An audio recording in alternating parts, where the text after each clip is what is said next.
আসসালামু আলাইকুম বন্ধুরা, আপনাদের বাজেট যাদের 30,000 কিন্তু আপনারা ভালো একটি ফোন খুঁজে পাচ্ছেন না, যারা আনঅফিসিয়াল ফোন ইউজ করতে অভ্যস্ত না, একটি অফিসিয়ালি ফোন কিনতে ইচ্ছুক এবং ভালো সার্ভিস পেতে চান, তাদের জন্য আমি আজকে একটি ফোন দেখাচ্ছি। ফোনটি হলো রেডমি শাওমি নোট 14 প্রো।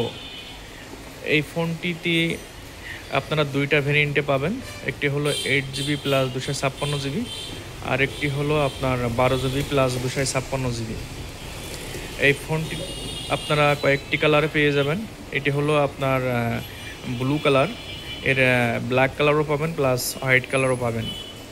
এই ফোনটিতে ক্যামেরা হিসাবে ইউজ করা হয়েছে 200 মেগাপিক্সেলের ক্যামেরা, যা দিয়ে আপনারা ভালো ছবি ওঠাতে পারবেন।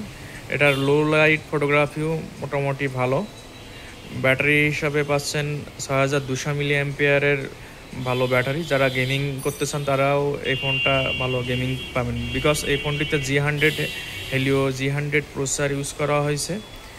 সাথে এই ফোনটিতে আপনারা 45 ওয়াটের একটি চার্জার পাবেন। এছাড়া এই